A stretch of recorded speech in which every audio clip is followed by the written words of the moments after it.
First of all, Avicii, then David Guetta, Tiesto, Hardwell. Everybody played it every week. It looks like we do this every 2 years. Another 2 years later, we had a big track, collaboration with Tujamo, was called Who. One of the biggest dance track of this year, like worldwide. Attitude and ego is like destroying a lot because I mean it's about music, and music is such a beautiful thing. You know, it brings people together. People are like becoming friends and having fun together. But still, you get like once people are on a stage, there's a lot of ego involved, and ego is destroying a lot.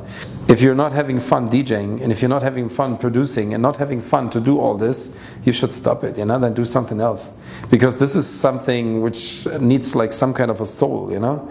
If you don't have that anymore, you should do something else. I mean, I see sometimes artists on stage and they look so bored, you know. You get really tired and exhausted sometimes, and then you have to motivate yourself because it's like 4 o'clock in the morning in your country and you stay on stage and everybody's like, okay, oh, come on, let's do it. But you got to do it for your fans and for the people. So you have to have this possibility that you switch your machine on, at least for the show, to have a good time with everybody, and then after this you can go to sleep, you know. Most of the people are successful. I think it's hard work, a little bit of talent, and definitely you got to be lucky here and there. Sometimes you have to be at the right time, at the right points, so you can really meet the right people and make the right decisions, you know. 10 years ago, we had our first big record deal with Ministry of Sound. 2 years after, we signed with Contour Music, which is one of the biggest dance labels in Europe.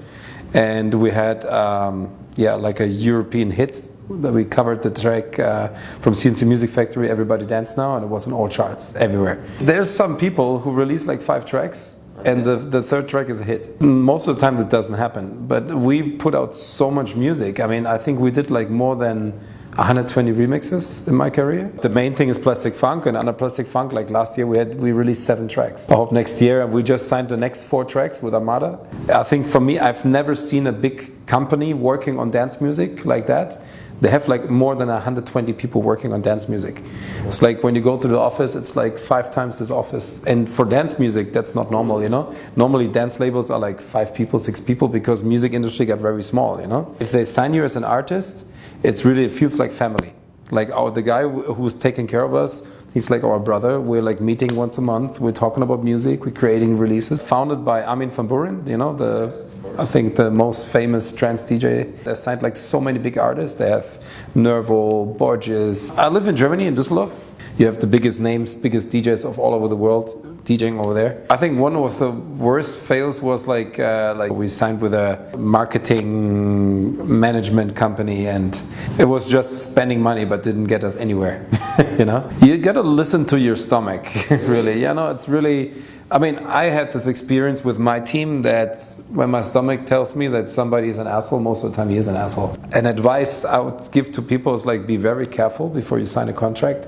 Talk to your family and talk to at least 5 people you trust, you know. But sometimes you have to risk something. If you don't risk something, you will never know. If you're a person who needs somebody else who does a decision for you, you're fucked anyways. At the end of the day, you should sit down in your room by yourself, have like the pro and contra list, you know, and then decide. It's your decision. Maybe it's a mistake, and maybe it's right.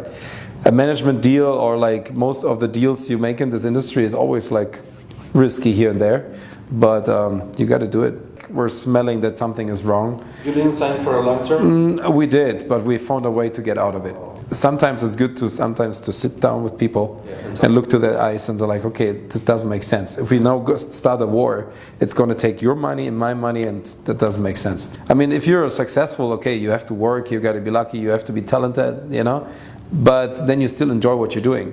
Sometimes, like in the last couple of years, like when we had this fight with this other artist, or like fighting with some other people, you always have to like focus and try to stay on your street, you know, on the way of your career. You have to do what you like and follow that street. That's important, especially at the moment, because at the moment the music is changing a lot. Yeah, people don't know what to do in the studio. There's so many possibilities. It's a big, beautiful world, you know. There's so much you can do. Time for your friends, a little bit time for the work. If you stay in the middle and stay focused, I think that's the best thing for life. But, you know, I'm not a millionaire, so I can't tell people like, hey, that's the way how you go, you know. Sometimes I think you just have to risk something, but don't risk too much, because sometimes if you like risk everything you have, risk the money maybe of your family, and you like destroy a lot of careers and lives. That's not good, you know. But sometimes you should maybe think out of the box, because like what I just said, like some people have their life so prepared, but they're not happy at all, you know. Sometimes it's good to pack your bags and maybe go for a travel for like 3 weeks, see something else, and then maybe your head tells you like, okay, what I'm doing right now is not making me happy. I should do something else, maybe for less money, but I'm much more happy than I am, you know. If I'm not happy DJing anymore, if I'm not happy producing anymore, I will stop it right away and we'll do something else. If you don't enjoy that anymore, you should like open that space and give it to somebody else, you know. You really have to enjoy what you're doing. I mean, it's easy to say. I mean, I know I had some shows sometimes without sleeping for 3 nights, and I had to play a show, and I was that, you know. I was maybe not like smiling that much like I normally do, but I mean, I'm a human being, you know. Sometimes your energy is just gone. But in the end of the day, if it's a good party and there are some fans enjoying what you're doing, man, I don't understand why you couldn't enjoy that, you know. I was surfing, I was snowboarding, and I was playing baseball professional at the same time, and I was DJing, and I didn't know what to do. And I didn't want to work. I just wanted to like do all this, you know. It is good to enjoy your life, you know, but at the same time, it's good to like learn some stuff here and there for your future. Sometimes it's good if parents try to teach you something. When I was 16, my parents tried to teach me. I was playing violin and piano, and I was like, fuck that. First of all, important to finish school. If you learn and if you got like the right school time, you know, you really have to finish school. That's the most important thing. Finishing school early and start working, no, it's all bullshit. If you're a good football player, play football, you know.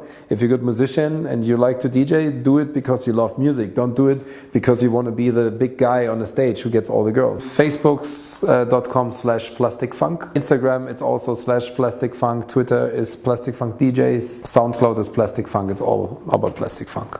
Easy to find. To the Plastik Funk fans, you should definitely subscribe to enjoy and see what we talked about today and what other people have to say. Okay. Thanks, buddy. Thank you a lot. Thanks. Hey, come to the city today? Yes, of course.